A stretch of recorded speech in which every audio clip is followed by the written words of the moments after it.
الحمد لله رب العالمين الحمد لله نحمده ونستعينه ونستغفره ونعوذ بالله من شرور أنفسنا ومن سيئات أعمالنا من يهده الله فلا مضل له ومن يضلله فلا هادي له ونشهد أن لا إله إلا الله وحده لا شريك له ونشهد أن سيدنا حبيبنا محمدا عبده ورسوله أرسله بالحق بشيرا ونذيرا وداعيا إلى الله بإذنه وسراجا منيرا أما بعد.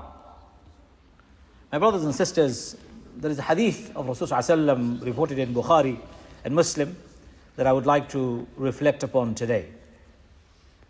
Abdullah ibn Amr radiallahu anhu reported that Rasulullah said, "Verily Allah does not withhold knowledge by snatching it away from His servants, but rather He withholds knowledge by taking the souls of scholars, until no scholar remains and people follow ignorant leaders. They're asked and they issue judgments without knowledge. Thus they're astray and lead others astray." Let me remind you this hadith again. Verily Allah does not withhold knowledge by snatching away from His servants the knowledge itself, but rather He withholds knowledge by taking the souls of scholars, until no scholars remain and people follow ignorant leaders. They're asked and they issue judgments without knowledge. Thus they are astray and lead others astray. My brothers and sisters, I quote this hadith as a reflection and a reminder for all of us, especially at the back of a great and a tragic loss that Muslim Ummah has experienced a few days ago, but the death of Sheikh Yusuf al-Qaradawi rahmatullahi alayhi. My brothers and sisters, many of us grow up in our teenage years learning, reading, discussing and debating many things Dr. Yusuf al-Qaradawi had said and written. I had studied for a long period in Islamic schools, but the first time I read his book, Al-Halal wal-Haram fil Islam, it completely transformed my thinking from the 10 years of Islamic studies in Islamic school. But reading one book changed my entire perspective to what I had read and studied for well over 10 years. Why? Because he was a scholar of all the scholars in my view. You may disagree, but that's your view. My view is slightly different perhaps.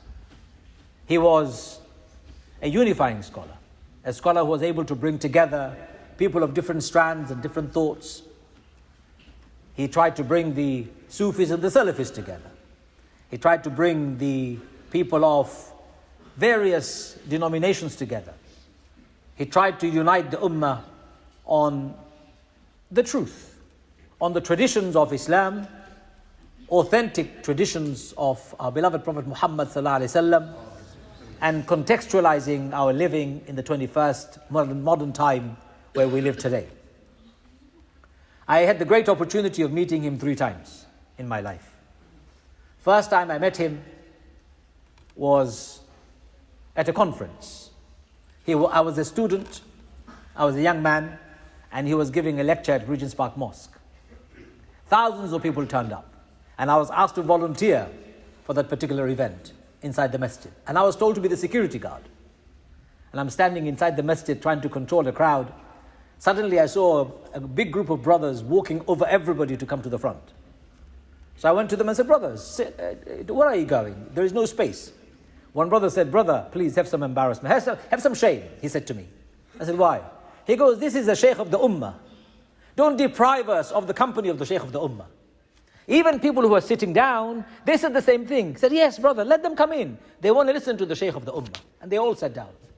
I was so embarrassed. I sat down with them. People did not come to cause trouble. They came to listen to the Sheikh of the Ummah. I remember this very vividly. Second time I met him was at a conference in Leicester, in Markfield. And after the conference was over, I sat down with him and I asked him, some people criticize you for your book called Al-Halal wal-Haram fil Islam. They criticize you and they say you have written a book called Al-Halal wal-Halal fil Islam.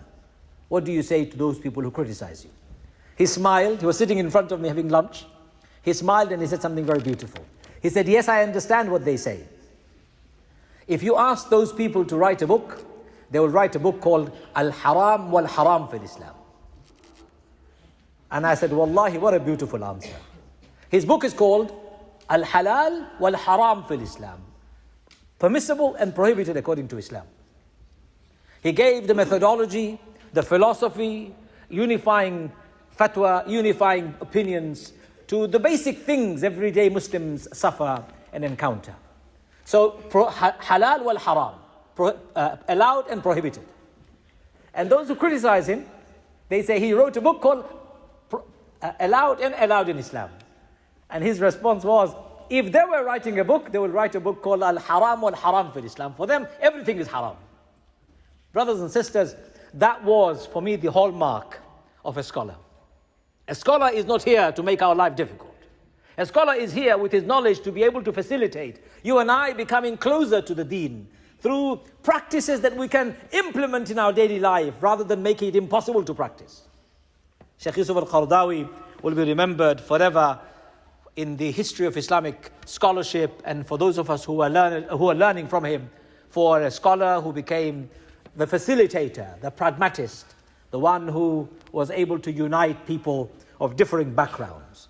After his death, people of all background paid great tribute to the scholar, and that is his legacy, and that is his memory that we will forever remember, my brothers and sisters.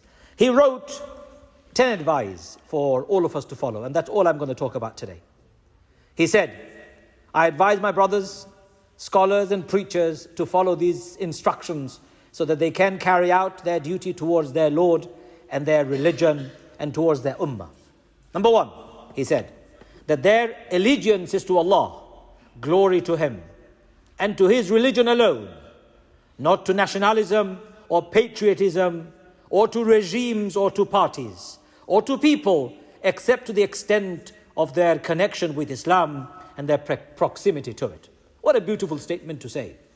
First advice, your allegiance is only to Allah, confirmed by your shahada, La ilaha illallah, Muhammadur Rasulullah.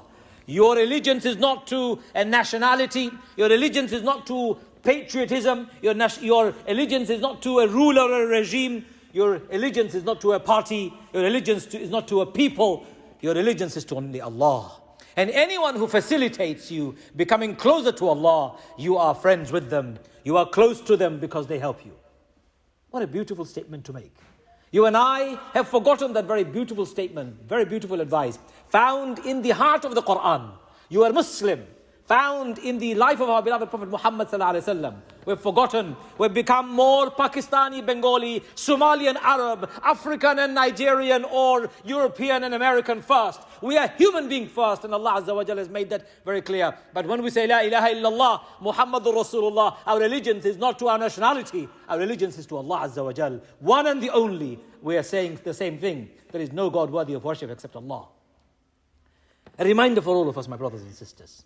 Never ever disunite with one another based on the frivolous disunity or excuses that you find in your life. Number two, he said, to make their references in every case to refer to the book of Allah and what is the authentic sunnah of our beloved Prophet Muhammad sallallahu alaihi wasallam, being guided by the guidance of the righteous predecessors of this nation in their understanding of the spirit of Islam and their following of its methods, working to liberate Islam from what is invented in it over the centuries, from the distortions of the extremists, the imitations of the imposters, and the interpretations of the ignorant. Wallahi, wow, you cannot put it any more beautifully than that. Follow Quran and the Sunnah. Sunnah, the authentic one that has brought us together. Follow the righteous guidance of the great scholars of the past. Live the spirit of Islam that they have proposed. Follow their methodology. Liberate Islam from innovation, from distortions of the extremists, imitations of the imposters, and interpretations of the ignorant. We are plagued by this awful situation today.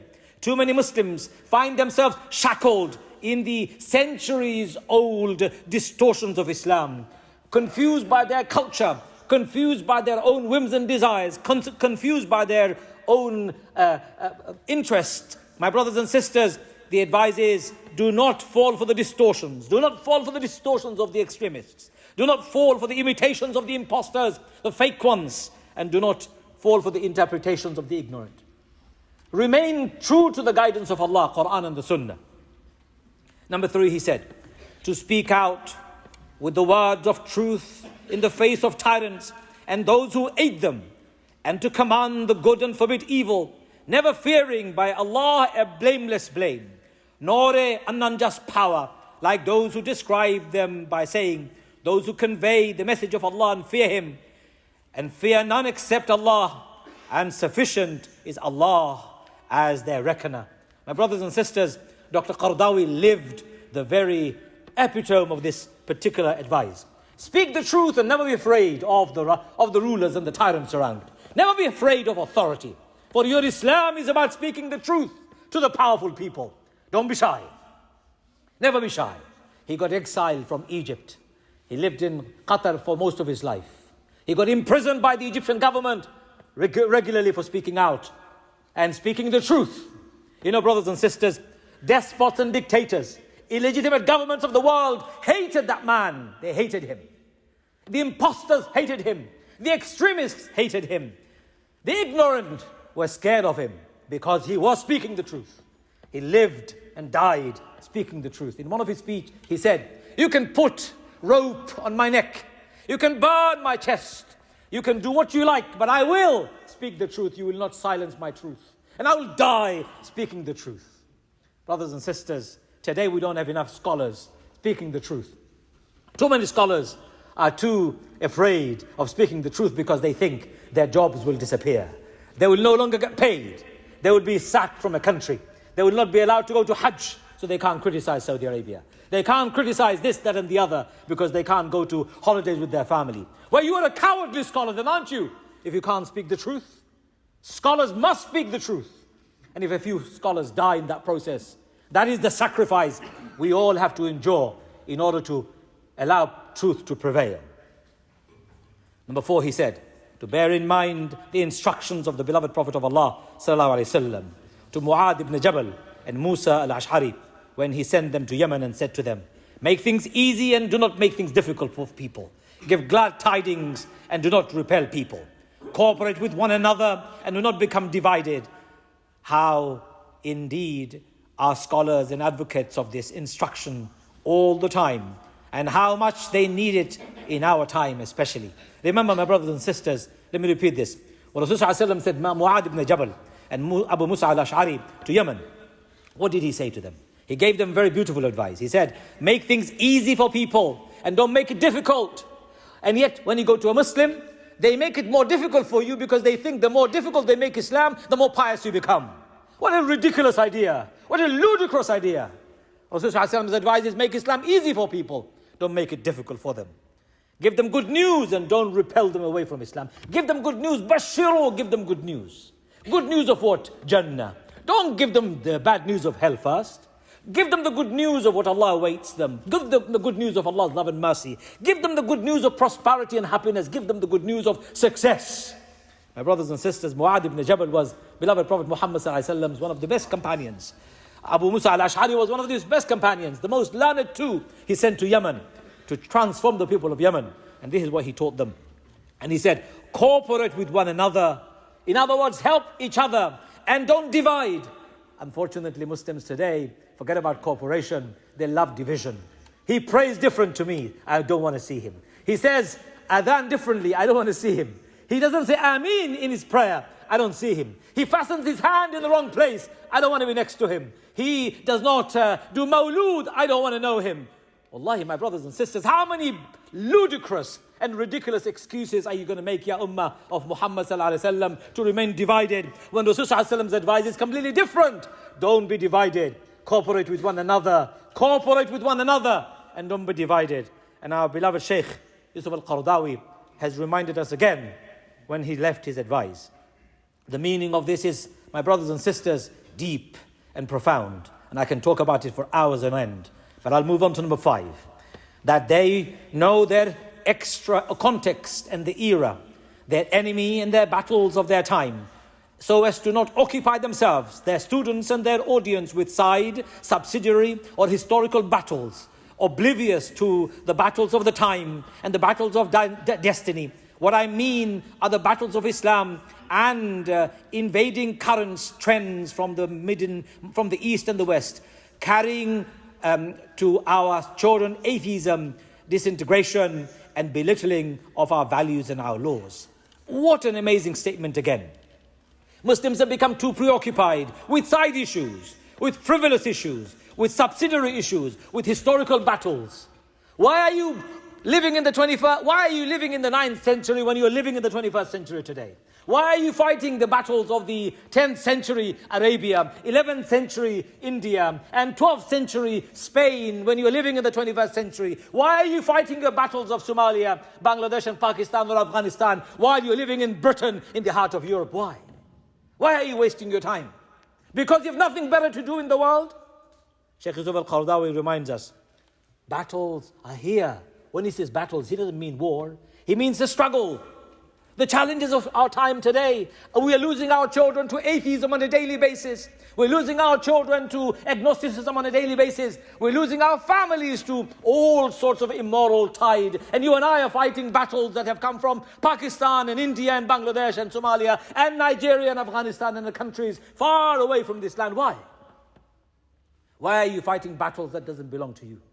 Learn to prioritize, preserve your children and protect them. Number 6, to take the golden rule as a slogan for them and a constitution by which they deal with each other. We cooperate in that which we agreed upon and we excuse each other in that which we differ.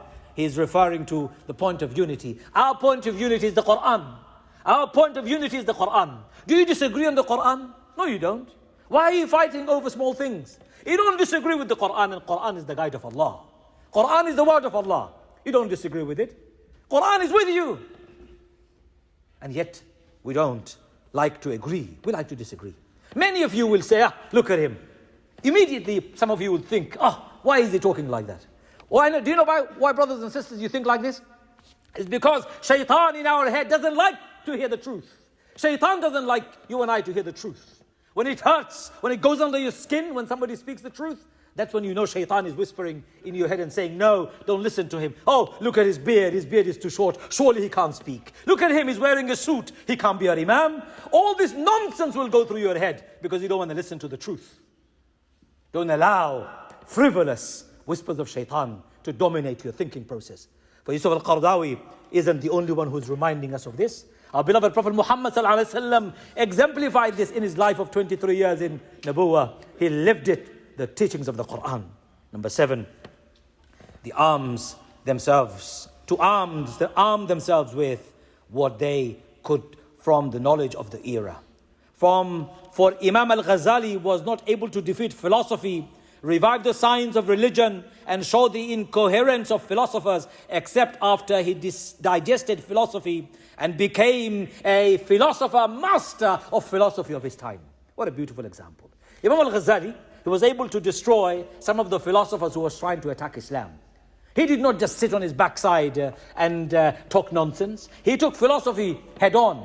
He learned philosophy. He wrote books on logic. He wrote books on chemistry. He wrote books on Aristotelian thoughts. He wrote books on Plato. He wrote books on Socrates. He wrote books on Descartes. He wrote books upon books upon books of philosophy of the West and the Greeks and the Romans in order to be able to give them an alternative one that is based on the Quran. If you want to take up on the challenge of the world, like Ibn Taymiyyah rahmatullahi alayhi, like Ibn al-Qayyim al-Jawzi, like al-Ghazali, like Sheikh al-Qaradawi, learn the knowings and the doings of the world around you. We have imams who can't even speak English anymore. Oh, they don't speak English. Why don't they speak English? They live in Britain. Oh, brother, I speak in Arabic. Yes, of course you speak Arabic. Wonderful, please speak Arabic. But you're in Britain. Your speeches and your interactions and your introductions should all be in English language, because people of this country, 97% of them speak English as their first language. The 3% of those who don't, they can get by. But majority of the people of the land speak the language. When a group of people came to Sheikh bin Baz rahmatullahi alayhi and they said, "Ya Sheikh, should we give khutbah in English or in Urdu and Hindi? He said no. He said no. They left. They came back again. They said, Sheikh, we come from Pakistan. Most of our people speak Urdu. Should we give khutbah in Arabic? He said no. The same man contradicting himself. Because he gave the context to Sheikh bin Baz. When Sheikh bin Baz heard, when you said to him, should we give khutbah in Urdu? He thought you were speaking to an Arabic audience. He said, of course you shouldn't. When they told him that they're speaking to an Urdu-speaking audience, he said, of course you should give khutbah in Urdu, not in Arabic. This is called scholars. Not like you and I. We don't understand the context. We want to preach Islam to a society that is so advanced with our backward understanding, with our backward behavior, with our backward cultures. I don't say Islam is backward. No, I'm talking about you and me. Islam isn't backward. You and I are backwards. We want to live in the 21st century world in Britain. But we don't want to live Islam in the 21st century world in Britain. It doesn't work like that. Number 8, however, all of this can only be accomplished by liberating them from feeling that they are merely official employees in a state's institution, schools and mosques, and by feeling that they are the owners of the call and from and people of ideas. So there is difference between the employees and the preachers. The former live by Islam and eat by Islam, and the other live for Islam and die for Islam. Subhanallah. When the imams are told what to speak and what to say and what not to say, you might as well resign and go home. You might as well. When any mosque tells me you can't speak like this, I always tell them, Salamu alaikum, please get another imam who will speak your words, who will do your bidding. You cannot be a preacher, you cannot be a da'i ila Allah, you cannot be a true advocate of Islam if you're doing the bidding of somebody else's agenda. You should be owner of ideas. You should be inventors of ideas. You should be free enough to express them. Of course we are Muslims, we'll talk from the Quran and the Sunnah. We'll confine ourselves by the words of Allah and the words of His beloved Prophet Muhammad sallallahu alaihi wasallam. We will not speak nonsense. Allah allows you the free thoughts, but Muslims don't like that. Muslims, astaghfirullah brother, don't think freely. It's not allowed. Who told you that? Who told you you can't think freely? Allah tells you you can think freely. Because you can think freely, Allah has called you a human being, Khalifa, His vicegerent on this earth. If you couldn't think freely, He would not have given this world to you as a gift, as a trust. He would have given it to a different species. Number 9, to connect and communicate with each other at a level of Islamic world. Muslim scholars are a great force that has its audience, followers and influences. They should work to be uniting the ummah and all countries and try to coordinate and cooperate and bring people together. In other words, we should think globally.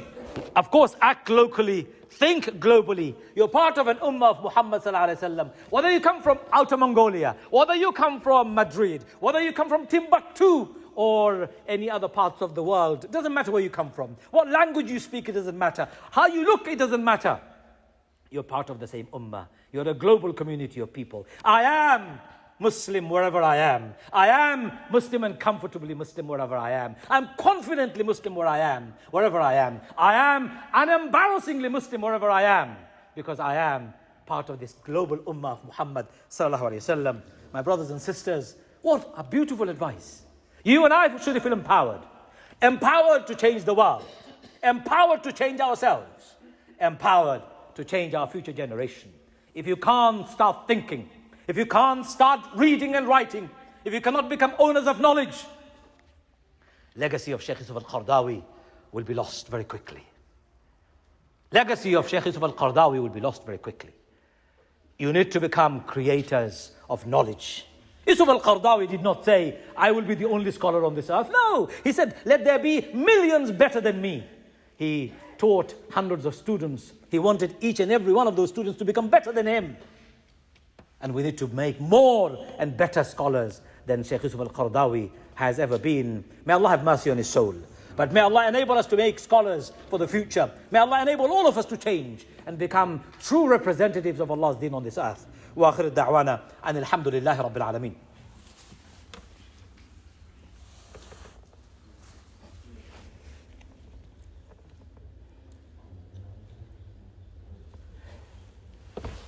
الحمد لله رب العالمين والعاقبة للمتقين والصلاة والسلام على محمد وعلى آله وصحبه وسلم. And number 10, he said, my brothers and sisters, to stand by every Islamic call that has a sound direction, that is working to return Islam to the leadership of life once more, and to color the society with the colors of Islam. They are at the forefront of its ranks in guidance, action, sacrifice, and exertion. And who is better in speech than he who calls unto Allah? وَمَنْ أَحْسَنُ قَوْلًا مِمَّنْ دَعَا إِلَى اللَّهِ وَمَنْ أَحْسَنُ قَوْلًا مِمَّنْ دَعَا إِلَى اللَّهِ وَعَمِلَ صَالِحًا وَقَالَ إِنَّنِي مِنَ الْمُسْلِمِينَ.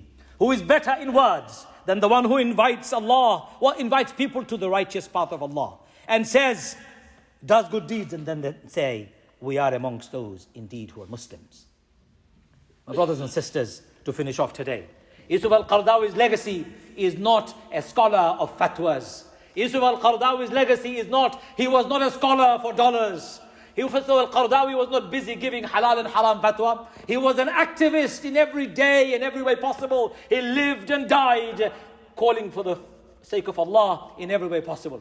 I was in Hajj in 2012, and I was in a hotel, and I heard lots of people talking outside my hotel room. I walked outside, and lo and behold, Allah had blessed me with the company of Sheikh Yusuf al-Qaradawi 2 rooms away from my room. So hundreds of people were coming and going to see him in his room. And I saw him. He was quite frail even at that time. I saw him sitting and constantly talking. Every time I got the chance, I went to his room and I sat outside and listened to the conversation intently, carefully. Learned one thing by listening to him on a daily basis, that this man had devoted and committed his life only for the pleasure of Allah, nothing else.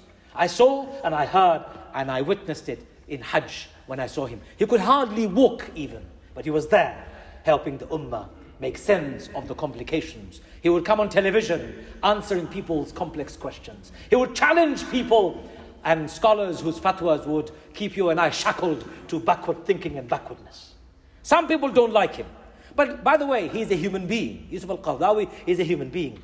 He made mistakes, of course. He gave fatwas that must have been wrong too. And he corrected them while he was alive. And if he did not correct them, we ask Allah to forgive him. For Allah's Rasul said, when a scholar makes a mistake, while doing ijtihad, he gets 1 reward. And if he gets it right, he gets 2 rewards. And if you understand he has made a mistake, go and tell him and they will inshallah correct it. We don't venerate a human being. We don't worship him. We're listening to his message. And what is his message today? What is his message today? Be loyal to Allah. Be loyal to Rasul.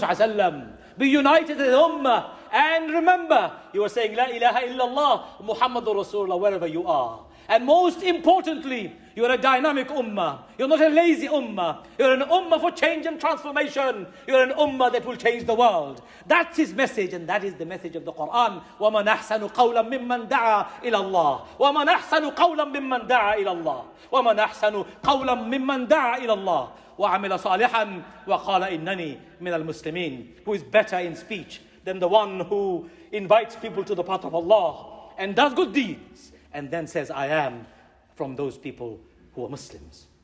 My brothers and sisters, I leave it to you to think.